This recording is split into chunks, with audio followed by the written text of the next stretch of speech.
Olá, graça e paz sobre você e sobre a sua casa.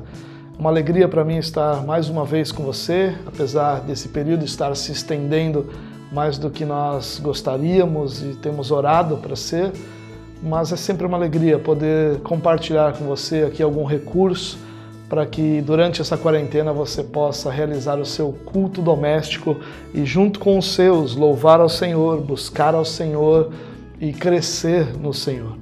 O texto que eu quero compartilhar com você hoje é um texto bastante conhecido, fala do jovem rico, e eu quero usar a passagem de Marcos capítulo 10, a partir do versículo 17, que mostra o seguinte diálogo, a partir do verso 17, como eu falei. Quando Jesus ia saindo, um homem correu em sua direção e se pôs de joelhos diante dele e lhe perguntou: Bom mestre, que farei para herdar a vida eterna? É interessante que Jesus estava, como ele sempre fazia, ensinando, e a passagem anterior a essa é aquela passagem onde ele abençoa as crianças e diz que delas é o reino dos céus. Mas esse homem vem em direção a Jesus, se coloca de joelhos e começa o seu diálogo da seguinte forma: Bom mestre, o que eu posso fazer para herdar a vida eterna? E é interessante porque essa é uma preocupação justa, a preocupação sobre a eternidade. Como que será a minha eternidade? Em algumas épocas das nossas vidas, onde a morte se aproxima um pouco, seja por idade, seja por enfermidade ou por qualquer outra realidade, nós acabamos pensando um pouco mais sobre isso, sobre a vida eterna. E todos nós, em algum momento, tem que enfrentar essa pergunta, tem que enfrentar essa questão. O que eu posso fazer para herdar a vida eterna? E aí Jesus responde esse diálogo, começa a interagir com esse jovem da seguinte forma: Por que você está me chamando de bom? Só tem um que é bom, é Deus. Portanto, use essa referência, a referência de que Deus é bom. Mas vamos conversar sobre aquilo que você está me perguntando. Bom, você quer herdar a vida eterna? Você sabe o que você deve fazer. Cumpra os mandamentos. E é isso que Jesus diz aqui. Você conhece os mandamentos: não matarás, não adulterarás, não furtarás, não darás falso testemunho, não enganarás ninguém, honra teu pai e tua mãe. Jesus cita diversos relacionamentos, todos eles interpessoais. É como se ele dissesse: olha, para você medir sua vida, se a sua vida merece a vida eterna dentro do seu padrão, você olhe para os seus relacionamentos interpessoais. Jesus não fala aqui nada sobre o relacionamento dele com Deus. Fala apenas dos relacionamentos interpessoais, entre ele e qualquer outra pessoa. E a resposta dele é interessante: Mestre, eu tenho obedecido tudo isso desde a minha adolescência. Eu tenho me esforçado para fazer tudo isso e eu tenho cumprido tudo isso. E na verdade, a resposta de Jesus é interessante. Olha o que Mateus relata. Jesus olhou para ele e o amou. Porque Jesus viu nele real interesse pela vida eterna e viu nele real esforço para alcançar a vida eterna. Mas quando Jesus o ama, Jesus não diz para ele: não, então está tudo bem, fica tudo do jeito que está. Jesus o ama e diz para ele: mas te falta uma coisa. Vá, venda tudo o que você possui e dê o dinheiro aos pobres e você terá um tesouro no céu. Depois venha e siga-me. O que Jesus está fazendo aqui? Bom, o que ele não está fazendo é dizendo para o jovem e para nós que nós devemos abandonar todo o dinheiro e viver sem dinheiro nenhum seguindo a Jesus. Não é isso que ele está dizendo. Tá? A questão aqui é que esse era o ponto fundamental do problema desse jovem. Mas o que Jesus está dizendo então? O que Jesus diz para esse jovem e diz para todos os seus discípulos é o seguinte: se você acha que você tem uma vida que possa merecer a vida eterna, você não compreendeu nada daquilo que as Escrituras ensinam.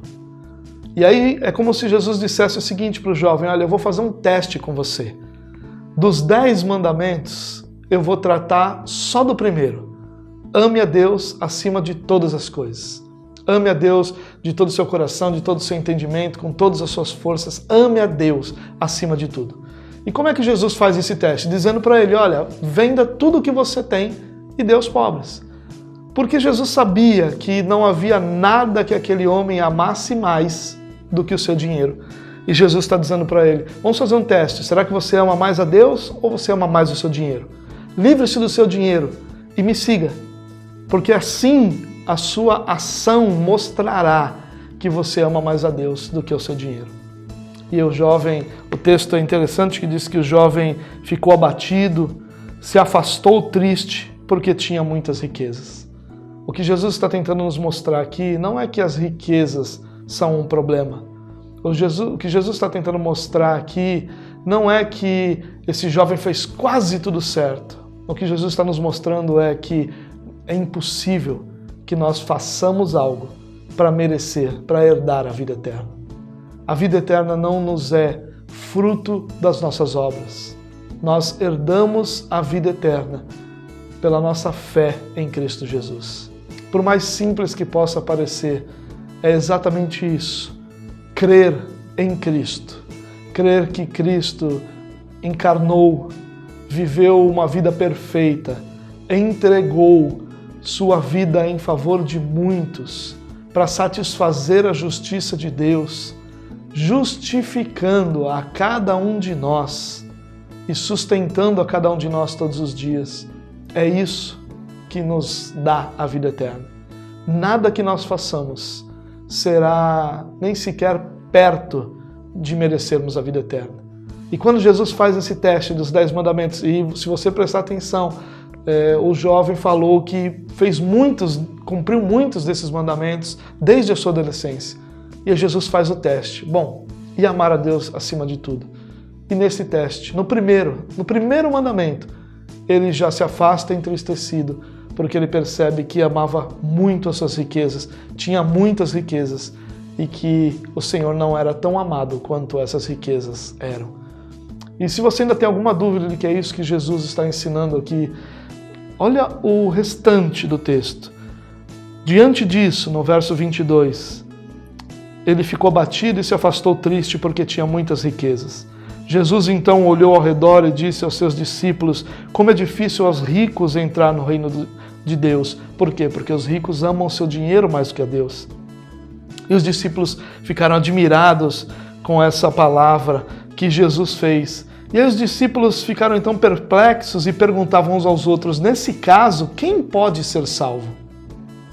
Jesus olhou para eles e respondeu, para o homem é impossível, mas para Deus não. Todas as coisas são possíveis para Deus.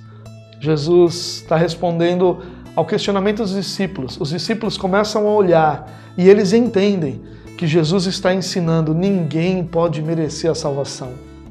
Ninguém pode realizar coisa alguma que faça dele alguém justificado diante do Pai.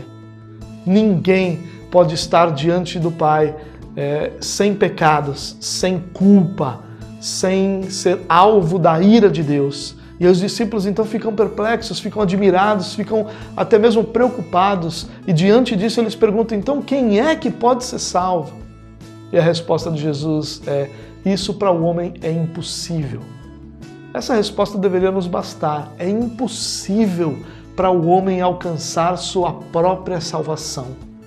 Mas para Deus, todas as coisas são possíveis. Ou melhor ainda, para Deus não são impossíveis.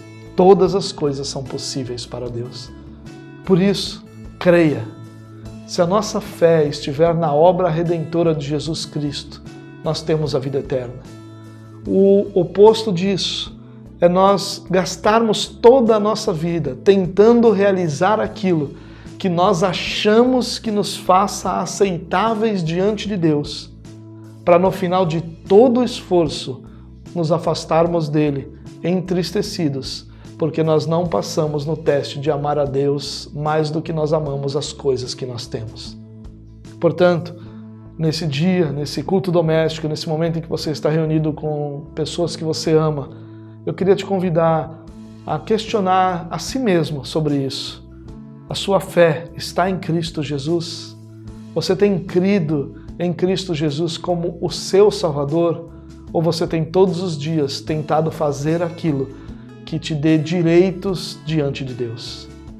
Lembre-se, para o homem é impossível, mas Deus é capaz de nos salvar. Por isso, creia nele e receba gratuitamente, bondosamente, a salvação do Senhor sobre a sua vida.